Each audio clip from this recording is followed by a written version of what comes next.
And welcome back, Rugby fans, to Rugby411. As always, I'm your host. My name is Joshua Shibata, and this is our Week 13 of the MLR 2025 season preview of what is again coming back to Storm Week. We have 2 more weeks of Storm Week this week and next week before things kind of taper back down to normal. But man, this is going to be an exciting one, and it's going to be very interesting again to see how teams cope with the rough schedule, shoving a bunch of games into a short amount of time. The first team we'll talk about, of course, is this one. That's going to be dealing with a lot of that this week.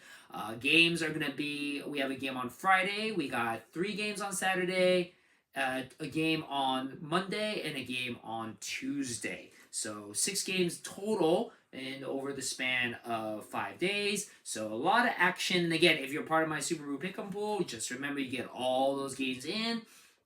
Obviously, you may want to change certain picks because of how rosters play out, especially when it involves this team in particular. And again, I've emphasized NOLA goal, but there is a reason for that, and we'll get into that as we talk about them right now. So, kicks off Friday night footy comes back, or at least Friday afternoon footy if you're on the West Coast. Friday, May 9th, we start 4 p.m. Pacific Standard Time. Miami goes over to NOLA Gold, the gold mine, to take on the NOLA Gold. Interestingly enough, these two teams have played each other only 3 times, but Miami's actually up in this rivalry, 2 wins to 1. Miami recently beat NOLA back in Miami earlier this season, 30-25, close game, but Miami with the win. NOLA, of course, has been kind of up or down. Miami just recently lost a weird one against Chicago.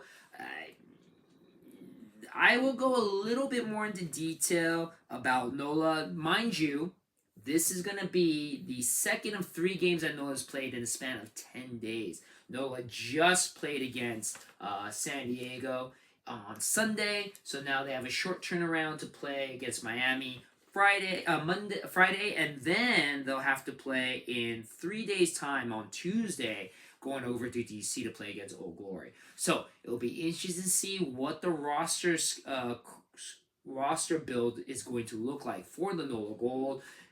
NOLA is in the mix for a playoff, but they're near the bottom. So again, they're fighting with Miami, and technically Old Glory. Anthem is pretty much out of it, but they are fighting with certain teams to try to stay in. So every game is going to be important, especially with the game against DC after this one with Miami. So can't really afford to lose these games, but man, like I said, 3 games in the span of 10 days. That is not easy. You look at Utah that just played recently, where it looks like they kind of phoned in this last game, which was the third and 9 days for them. So maybe again, just depends on what the roster construction is going to look like. I don't know if they're going to have a full team playing against Miami or against Old Glory. At least for this game, because they're home, I'm going to pick them to win against Miami, but definitely got to watch out what NOLA does with this game and the next one. Then we move on to Saturday, the first game of Saturday out of 3 games, 1 p.m. Pacific Standard Time kickoff. This is going to be a big game between the top 2 teams in the Eastern Conference. Chicago Hounds going against the New England Free Jacks. Earlier this season, Chicago beat New England 36-7 in Chicago. But that was a New England team that looked like they were kind of off at the beginning of the season. Now this is a New England team that's looking better and more to form. 6-game win streak going on right now. Chicago played a weird game against Miami where they won 14-7. But Chicago's still looking like a team that are definitely filling their potential, as I've mentioned before, with this team over the couple years. So again, this is a huge game. This could easily determine who walks away with the first place ranking in the Eastern Conference, home pitch advantage throughout the playoffs. Very important game. In this rivalry, New England only won 3 to Chicago's 2, so very close rivalry. I feel, this is going to be a hard one to pick, but I feel New England is peaking at the right time, and they do have home pitch advantage, so I'm going to go with them, but man, Chicago, I feel they're going to come out guns blazing too. It'll be close, but I'm giving the win to New England. Now let's continue on with the rest of the game on Saturday's slate. We have two games at 7 p.m. Pacific Standard Time kickoff. We have Anthem going over to Wallace Edinburgh Stadium to take on RFCLA. Anthem, of course, looking for their first win in franchise history. RFCLA coming off a really tough draw with Seattle, but yeah, I mean, it would be very embarrassing. No disrespect to Anthem, if RCLA gives Anthem their first win of their franchise history. I don't think it's going to happen in front of a very packed house at RCLA at the Wallace Edinburgh Stadium. So I think LA will win it. By the way, don't forget this is the last home game for RCLA of the season. Our technical last game in the Southern California area will actually be at the in Irvine, at the soccer stadium in Irvine. So again, if you are an RFCLA fan, hopefully you got that message in the email. But that's a big change for the last game when RFCLA hosts to Miami next weekend.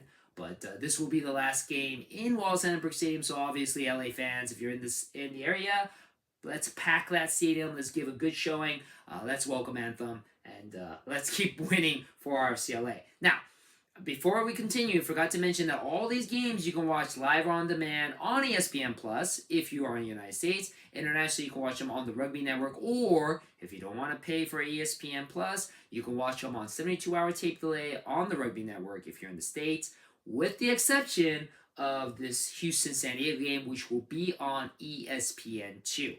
One of the rare games in the season that will be on ESPN2. Obviously, ESPN2 will be hosting the conference championship games and the big championship game at the end of the season. But this is a nice little treat during the season and a very, very important game between two strong Western Conference teams, Houston and San Diego. San Diego finding looks like what their form was with a win over NOLA. Houston, I don't know. The loss to New England was kind of surprising.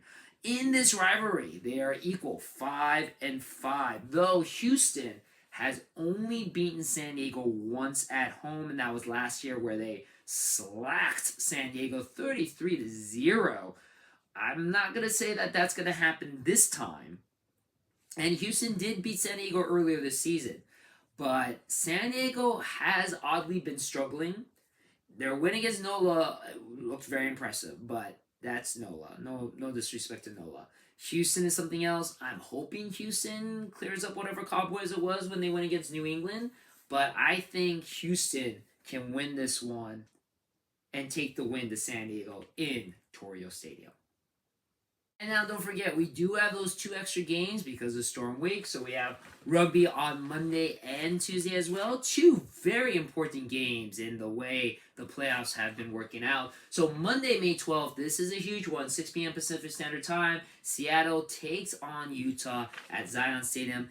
Seattle, of course, coming off of a draw with RFCLA, and Utah looking kind of odd against Old Glory. Now, granted, again, that was their third game in 9 days. They have had a whole week. The game against Old Glory was back on Sunday, last Sunday, so they have a little bit more than a week's time to prepare for the game against Seattle. Plus, it's going to be at home. So this is a very, very important game. Obviously, Utah wanted to stay in the playoff picture. Seattle obviously has to win to get back into the playoffs.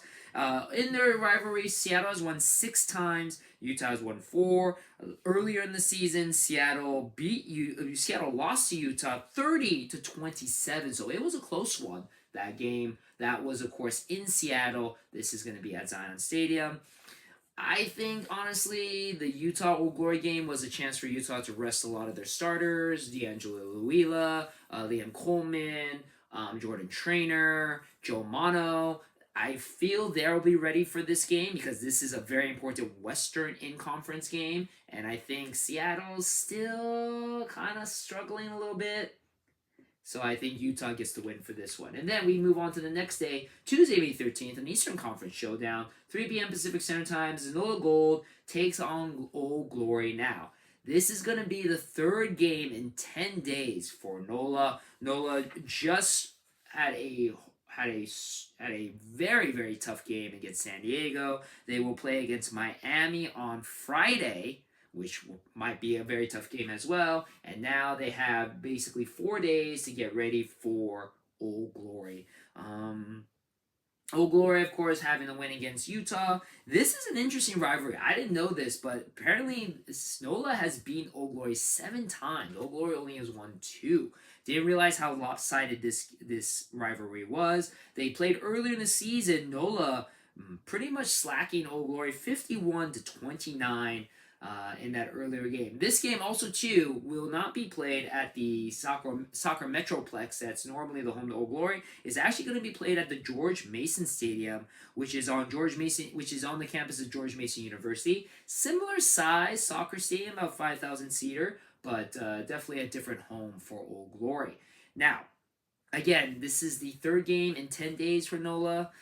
I'm not expecting NOLA to come in this game with a full squad. I don't know if they'll save it for the Miami game or if they'll save it for this game. I'm thinking maybe more for the Miami game than this one. I think Old Glory kind of gets the win by default because I don't think NOLA's going to have a full squad by the end of these 10 days. So, but again, that is our preview. Don't forget to put your Super Brew pick'ems if you're in our Super Brew pick'em pool. Don't forget the Houston San Diego game is going to be on ESPN2. Everything else you can watch live or on demand on ESPN Plus, or again 72 hours later on the Rugby Network. Or if you're an international fan, all of those are live on demand on the Rugby Network. Again, thank you very much for checking out my video, and I'll see you on the pitch.